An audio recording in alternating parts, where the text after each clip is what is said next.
no, me hacéis la mano, lo que sea, ¿vale? Bueno, la charla era de materiales plásticos en contacto con alimentos. El laboratorio de Andaltec toca muchos sectores de actuación y uno de ellos, y es muy importante, por el tema de todos los materiales plásticos que están en contacto con alimentos. El tema, lo que es el packaging alimentario, que se llama. Cualquier cosa que os imaginéis que es un alimento que está contenido en un envase, pues un packaging, un envase alimentario, ¿vale? Como lo que es el diseño que tenéis que hacer. El diseño que tenéis que hacer, según he visto, pues el diseño de una botella, ¿no? Y la botella va a contener un alimento, que en este caso me consta que es aceite. Pues no solamente vais a tener que tener en cuenta lo que es el diseño del envase, que bueno, ya en las charlas anteriores ya habéis ido dando cuenta que tiene mucha mayor complejidad que lo que es ser creativo y hacerse un diseño bonito o atractivo para el cliente. Eso es muy importante también, porque siempre si tiene un valor añadido un envase, mucho mejor, porque es algo que tú das además de con respecto, por ejemplo, a tu competencia y demás, ¿vale? Pues la primera transparencia que os he puesto, para que os hagáis una idea, es en el campo de los materiales plásticos, cómo está distribuido en un diagrama de estos de quesitos el porcentaje de packaging alimentario. Y si os dais cuenta, el 42% de la producción, pero Polymer Global Market, o sea, la producción mundial. El 42% es de materiales en contacto con alimentos. Eso es muy importante trabajar en ese sector, porque tiene mucho futuro, ¿vale? Luego, de plásticos alimentarios, pues os podéis imaginar cualquier bandeja y demás como la que he puesto aquí, o diseños ya bastante más atrevidos, que son los que a lo mejor tenéis que incidir vosotros un poco a la hora de hacer un diseño pues mucho más bonito, ¿vale? Ahí he puesto, por ejemplo, de botellas, pues vamos de izquierda a derecha, pues la derecha de aceite que hay ahí abajo, pues ya veis que tiene un diseño más fuera de lo común, ¿vale? Vosotros habéis visto cómo se fabrican los plásticos en la granza. ¿La habéis visto alguna vez? A partir de estas bolitas, pues se calientan y se van termoformando, se van moldeando para obtener al final el envase que necesitamos. En la última ponencia, creo que como era del envase de aceite, pues enseñaron una preforma, que es una pieza pequeñita que luego por soplado le inyectan calor y aire, y entonces la van adaptando hasta que al final, por ejemplo, tenéis estas dos botellas de aceite que se hacen por esa tecnología, ¿vale? Pues a partir de este material obtenemos esto, ¿vale? Hay piezas que son por inyección soplado, hay otras piezas que las sacamos por otros métodos, depende del envase alimentario que vayamos a necesitar, pues se hace de una metodología o de otra. Yo voy a dar la visión global no solo centrándonos en el envase de aceite de oliva, pero para que sepáis cómo se mueve el mercado, cómo se mueve el tema alimentario y demás, ¿vale? ¿Vosotros creéis que existe un envase universal que sirva para todo?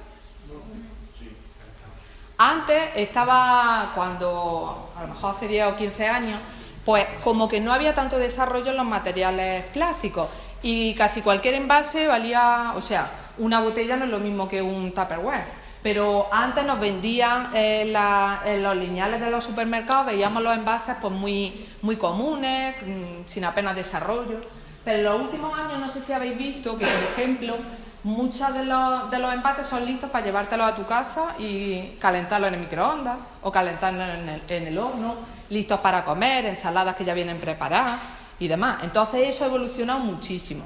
Y ya no existe un envase universal, sino que ya va adaptado al alimento que va a contener.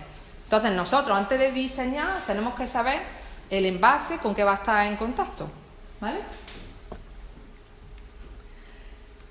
Si veis ahí, en los requisitos de un envase alimentario tiene un montón de requisitos. Y el que he metido en el recuadro verde es el que vais a hacer vosotros, vais a intentar hacer. Si veis, hay un montón de cosas que tiene que cumplir. pues tiene que tener una forma determinada, tiene que cumplir con las necesidades del consumidor. ¿Entendéis qué es cumplir con las necesidades del consumidor? Darle al consumidor lo que te está pidiendo.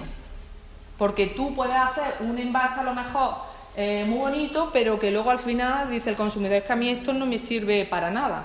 Entonces tú tienes que adaptar según el alimento, según el mercado donde vaya a vender, según el valor añadido que le quieras dar. No es lo mismo, por ejemplo, ¿vosotros creéis que los productos gourmet van en los mismos envases que los productos familiares? Por ejemplo, si yo voy a comprar bandejas de pollo, ¿vale? En el supermercado, pues yo me encuentro bandejas parecidas a esto, ¿vale?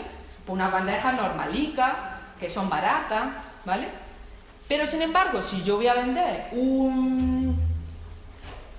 por ejemplo, hígado de pato o alguna cosa de esa que es más gourmet, si yo lo presento así en el lineal de un supermercado, pues no dice el envase lo que realmente contiene. Entonces todas esas cosas las tenemos que tener en cuenta. Normalmente los envases gourmet tienen colores más vistosos o un color negro. Todas esas cosas afectan. Por ejemplo, aquí, pues como que es más atractivo a la vista y el consumidor al final, como se va educando en base a lo que va viendo en el mercado, si tú ves esto, a ti ya te da impresión el color negro como etiqueta negra, algo ya que es mucho más valioso. Todas esas cosas, aunque parece que no, pero afectan. Bueno, el coste es muy importante. Nosotros a lo mejor nos encargan hacer un diseño de un envase, pero luego no se nos puede olvidar que tenemos que ser muy competitivos. Siempre tenemos que ser competitivos, a no ser que vendamos un producto que sea muy caro, como si vendemos, por ejemplo, caviar o si vendemos hígado de pato, que es un producto muy caro que puede sustentar el que el envase sea relativamente algo más caro que el resto. En los demás casos siempre tenemos que también tener constancia de que tiene que ser muy funcional y que no tiene que costar mucho el envase. Que se pueda cerrar bien, si hace falta que se cierre bien, que se pueda imprimir. Hay cosas que nosotros después le tenemos que poner una etiqueta, pues eso también hay que tenerlo en cuenta, porque a lo mejor si hay un envase que nosotros después de haberlo hecho no hemos tenido en cuenta a la hora de diseñar con qué material lo íbamos a hacer y ahora en el material no se puede pegar la etiqueta, pues después de haber hecho todo el proceso, imaginaos cuál es el problema. Si hay posibilidades de reciclaje del material, la facilidad de manipulación. La facilidad de manipulación, por ejemplo, aquí, ¿cómo se ha hecho en el diseño? Vosotros no sé si os habéis dado cuenta en otros casos que los envases de ketchup aquí es totalmente curvo. Y sin embargo aquí, que tiene una estría y plana esta parte para que yo al cogerlo no se me resbale. Algunos envases también de leche, de suavizantes y demás, también lo tienen y es para facilidad de uso. Es un valor añadido que le hemos dado a este envase y que otros no lo tienen. A lo mejor las marcas blancas pues no se, prescinden de estos diseños porque se encarece su producto y por eso venden su producto más barato que el resto. Pero sin embargo aquí dan otra prestación además del producto final. También muy importante, y después hablo ligeramente, los requisitos legales, porque yo puedo diseñar una cosa y fabricarla, pero luego tiene que cumplir con la legislación vigente y eso lo tengo que poner en el mercado. También que tenga facilidad de procesado. Facilidad de procesado es que yo hago el diseño, pero luego se pueda llevar a escala industrial, porque hay veces que tampoco se puede. Y que cumpla con la caducidad requerida. Lo de que cumpla con la caducidad requerida, voy a poner un ejemplo. Tenemos este envase. Este envase es es una barqueta, se llama, y vosotros, ¿para qué creéis que es? Podéis hablar. Para los filetes. Para los filetes se suele utilizar más esta, ¿vale? ¿Por qué se utiliza esta? Porque la carne libera al medio, no sé si os habéis dado cuenta cuando compráis carne en los supermercados, que tú te la llevas a tu casa y empieza a soltar como un liquidillo. Entonces, para alargar la vida útil, que se llama para aumentar la fecha de caducidad, pues por ejemplo, esta bandeja está microperforada y se llama de celda abierta y lo que hace es que va recogiendo todo el líquido que va dejando esa carne. Entonces recoge el líquido y hace que se alargue la vida útil, porque lo que afecta a que un alimento se ponga malo, por ejemplo en el caso de la carne o del pescado, es que tenga líquido de gobierno se llama, es que tenga un líquido y entonces en el líquido se desarrollan todos los microorganismos que afectan a la salud.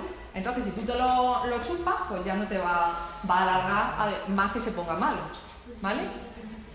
Y luego este es más para pescado, ¿vale?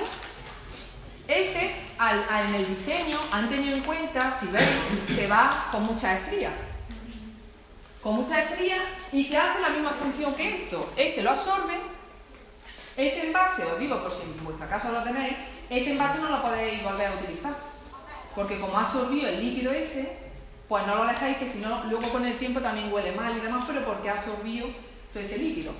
Esta, por ejemplo, han imitado algo similar, pero con otro material, pero, ¿qué es lo que pasa? Que este es un pescado, que era una lubina, que es un pescado más caro, y para ponerlo en el mercado le han puesto un color que es más atractivo, que le da un aspecto más de calidad, y luego las estrías que han simulado es para absorber también ese líquido. Cuando tú lo tienes ahí, pues va recogiendo, es como unas guías que van recogiendo todo ese líquido.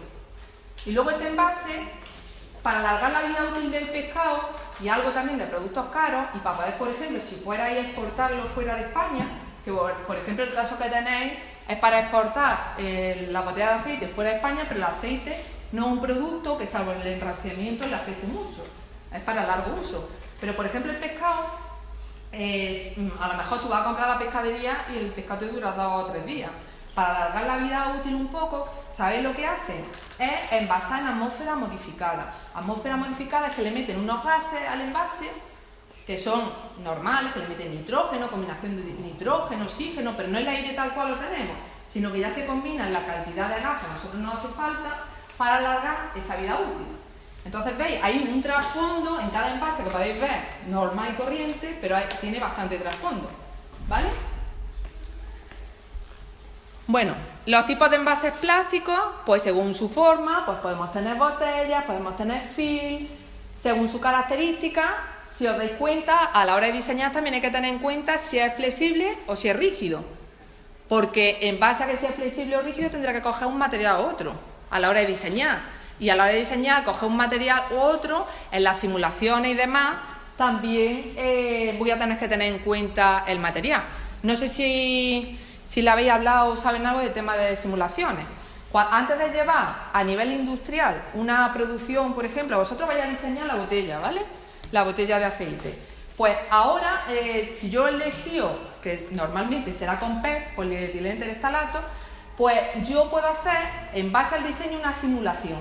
Una simulación, por ejemplo, si es un producto de inyección, de cómo se va a ir llenando el molde, para ver si hay fallo en la inyección, porque a lo mejor le hago un diseño muy complejo y luego a la hora de inyectarlo en un molde, pues hay zonas que no se llenan, hay espacios que se quedan con defectos, hay rechupes de material. Entonces para eso se hace una simulación en ingeniería para anteponernos a que antes de fabricar eso lo hayamos tenido en cuenta, porque cuesta muchísimo llegar a una producción.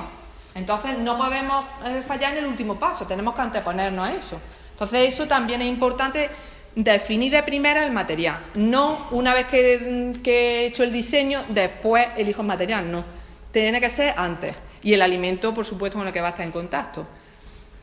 Luego, según su función de barrera entre el alimento y el medio, pueden ser activo o pasivo. Eso es lo que os he dicho de, por ejemplo, el envase de pescado, que tiene que estar, que si queremos alargar la vida útil, tiene que tener un gas o tiene que tener algo para aumentar la fecha de caducidad. Pero eso también, por ejemplo, pasa con las lechugas. ¿Vosotros habéis comprado las bolsas estas donde va la ensalada ya preparada? Pues esas bolsas, ¿qué tiene de peculiaridad? Que tienen que estar adaptadas el material. El material tiene que estar microperforado. ¿Sabéis por qué? Tiene que estar microperforado porque la lechuga tiene que respirar. Esa es la peculiaridad de las hortalizas, de las verduras, que tienen que respirar. Entonces el envase le tenemos que hacer unos agujerillos y tiene que estar microperforado para eso. Luego, por ejemplo, las bolsas de patatillas, que nos gustan mucho, y de Doritos y de todas esas cosas. ¿Qué peculiaridad tiene? ¿Vosotros qué peculiaridad creéis que tiene? ¿Y por qué? Esos envases son alta barrera. Y son alta barrera porque, por ejemplo, si tú compras patatillas, tú lo abres y al día siguiente, como no lo cierres bien, ¿qué le pasa? Que se pone blando, ¿no? Entonces, ese material tiene que estar con unas características determinadas, alta barrera, para no dejar pasar el oxígeno a través del envase. Entonces, esas cosas son muy importantes. Para ello, ¿qué hacemos? Muchas veces diseñar materiales que tienen varias capas, para que a lo mejor tenga consistencia, pero tenga rigidez y a la vez sea alta barrera. Por ejemplo, esto. Mira, este material. Os voy a avanzar porque creo que era la... No. Bueno, ahí. Este material, ¿a vosotros qué impresión os da? Que es como el papel albal este que compramos en nuestra casa, ¿no? Pues este material tiene 6 capas. 6 capas que van laminando una con otra. Vamos fabricando una lámina, otra lámina, otra lámina y a la vez en la producción se va pegando. Estas pues unas tienen 2, otras tienen 3, otras tienen 4. Eso es porque a lo mejor necesito un material que sea flexible, pero ese material no me da a mí por ejemplo, la posibilidad de que sea opaco, o no me da la posibilidad de que sea alta barrera. Entonces yo voy jugando con los materiales para obtener el producto final deseado, ¿vale? Luego, tipos de materiales que hay, pues hay un montón de materiales, pero alimentarios suelen ser polietileno, pueden ser polipropileno, puede ser poliamida, puede ser PET, que es el que vais a utilizar. Y luego aquí, por ejemplo, que ahí abajo cuando pone formados por varios materiales es lo que os estoy enseñando. Y por ejemplo, la lámina esa de PET Evo polietileno, la primera que aparece nombrada, esa por ejemplo es la de las bolsas de las patatillas. El Evo es el material que lleva en medio como material alta barrera, ¿vale? Que hace que no transpire nada. Tenemos que tener en cuenta, pues según el uso previsto, pues hay materiales que se envasan a vacío, el alimento, ¿no? Hay algunos que, por ejemplo, la carne y eso también viene envasada a vacío. En atmósfera modificada, que es lo que os he dicho del pescado. Apto para pasteurización o esterilización. Eso que tendríais que tener en cuenta en el envase, si es para esterilizar o para pasteurizar, es un proceso térmico, que le tienes que aplicar mucha temperatura. Entonces el problema es que a mí el material que yo utilice en el diseño tiene que ser un material que no funda antes de la temperatura de esterilización o pasteurización, que aguante bastante. ¿Vale? Luego, por ejemplo, si es para horno y para microondas, lo mismo.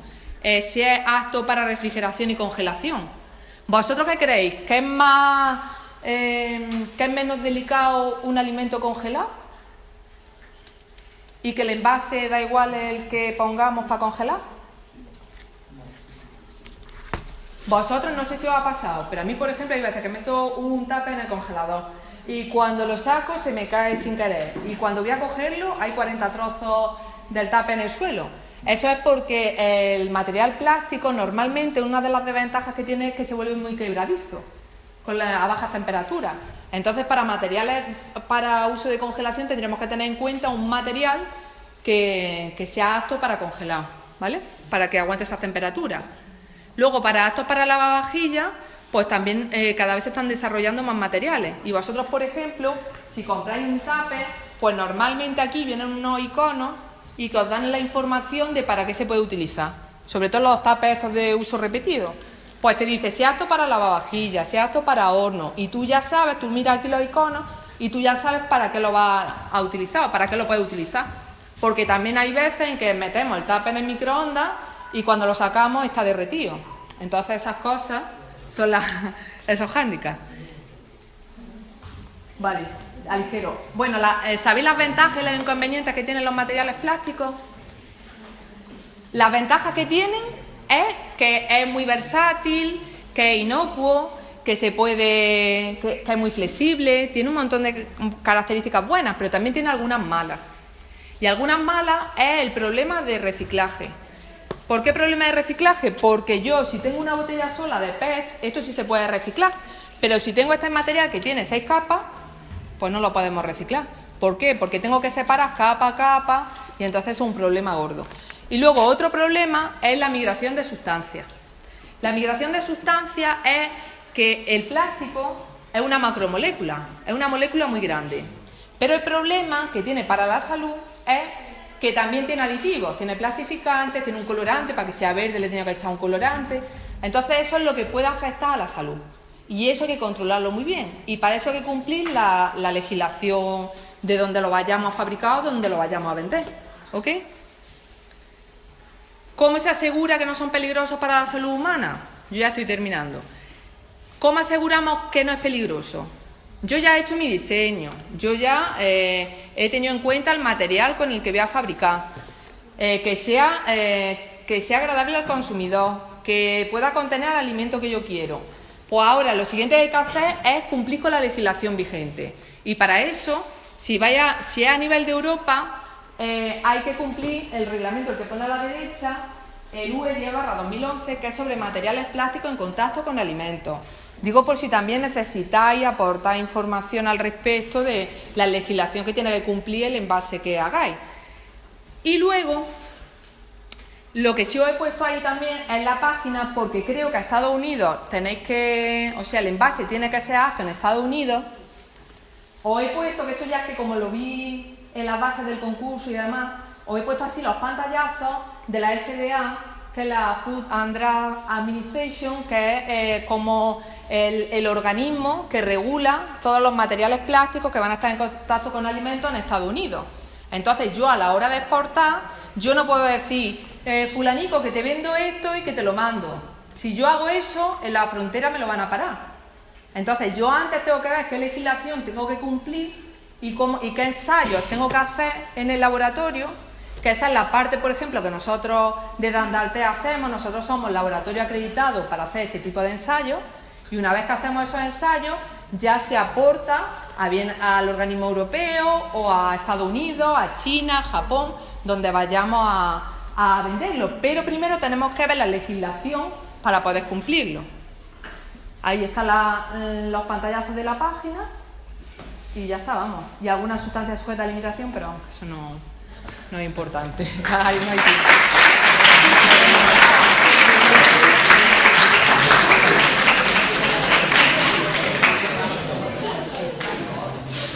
Bueno, Belén, muchísimas gracias. He intentado aligerar porque, claro, como hemos empezado más tarde, pues ya... por tu fantástica ponencia. Vamos a dar paso 5 minutos rápidos por si alguien quiere formular una pregunta, bien para el trabajo multidisciplinar o bien para la propuesta para el concurso. A ver si alguien...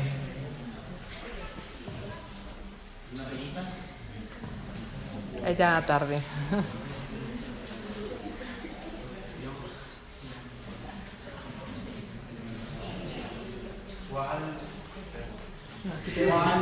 ¿Cuál has dicho que sería el material ideal para hacer una botella de aceite? Normalmente el que más se utiliza es el PET y el que más aceptación tiene en el mercado.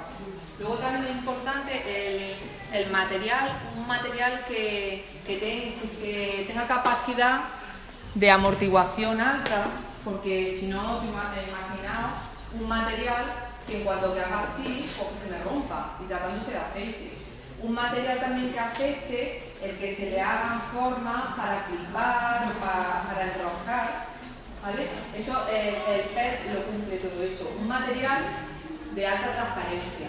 También es muy importante. ¿Vosotros habéis visto alguna vez en el mercado un envase de aceite, salvo los de gourmet, no sé si habéis visto Castillo de Canela y demás, que van rojos, negros y demás, que no se ve el contenido porque se da por hecho por el nivel que tiene esa empresa en el mercado, que va a ser bueno?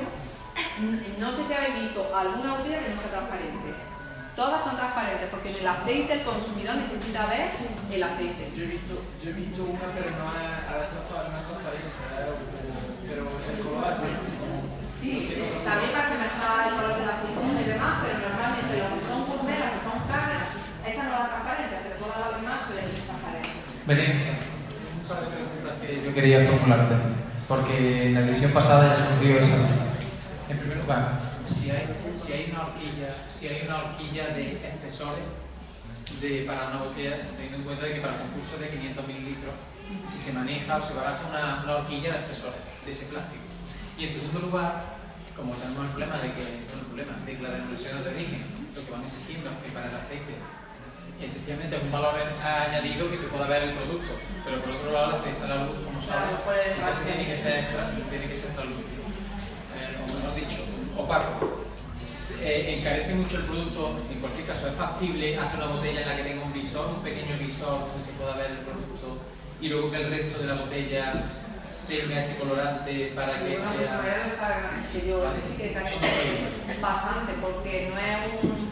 Tú tendrías que hacer como un doble tratamiento, una doble inyección, una subinyección, algo habría que hacer, ¿no? José María, en ese tema, que lo que dice es tener una ventana transparente. Es que ahí tendrías que jugar con el material, con distintos aditivos del material, que en esa zona se inyectara de esa manera, entonces sería como una subinyección, subiría bastante el precio. Sí. ¿Y la horquilla de espesores? El espesor que también, lo que va a variar también a la hora de exportarlo es cómo va a ir, por ejemplo, si va a ir en un contenedor, cuánto tiene para apilar, o sea, qué altura, cuánta altura se le va a apilar, porque tiene que resistir mecánicamente. Entonces, como va a ir paletizado, pues cuántas cajas se le va a poner encima, porque eso sí hacemos ensayos de compresión para ver cuando está apilado cuánta fuerza aguanta a la hora de cubicar y a la hora de exportar. Entonces podés jugar con el espesor, pero eso va a ser limitante a la hora del apilamiento y del transporte. ¿Me he explicado?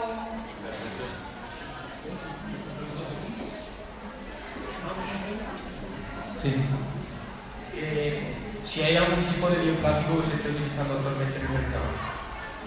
Hay bioplástico, pero en el mercado se están utilizando poco. Nosotros tenemos varios proyectos de investigación, algunos que ya han concluido y otros que están en ejecución, pero es que el problema del bioplástico a día de hoy es que es bastante caro y no es tan competitivo. Lo que pasa es que para ciertos productos o para gente que está muy concienciada con el medio ambiente y demás, pues no le importa gastarse un poquito más a la hora de adquirir el alimento. Pero otra vez igual que los alimentos ecológicos, hay gente que dice, bueno, yo voy a comer algo ecológico, pues sí te vale 3 veces más que lo que es un alimento normal en el mercado. Pues esto pasa más o menos lo mismo, pero ya se van viendo cada vez más.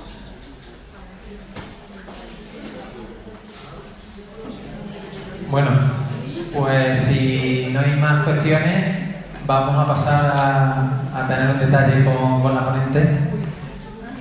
Eso no hace falta.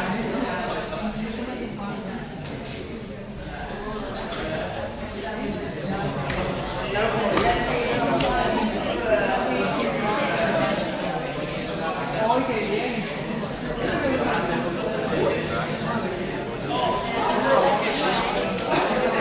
A ver, le hacemos entrega de un ataúd, ¿de acuerdo? El ataúd, el símbolo franciscano. Que ahora mismo que, si me veis, yo no llevo nada, ni anillos, ni collar, ni nada, estoy casada, pero no llevo anillos porque al trabajar en un laboratorio, pues claro, no puedo, mi trabajo me impide llevar nada, solamente pendientes, pero vamos, que me encanta. También queremos hacerle entrega de una botella de aceite de la empresa que de alguna manera promociona el concurso y bueno, pues agradecerle que haya tenido este detalle de esta charla tan bonita para con nosotros, ¿vale? Muchísimas gracias. Nada, gracias.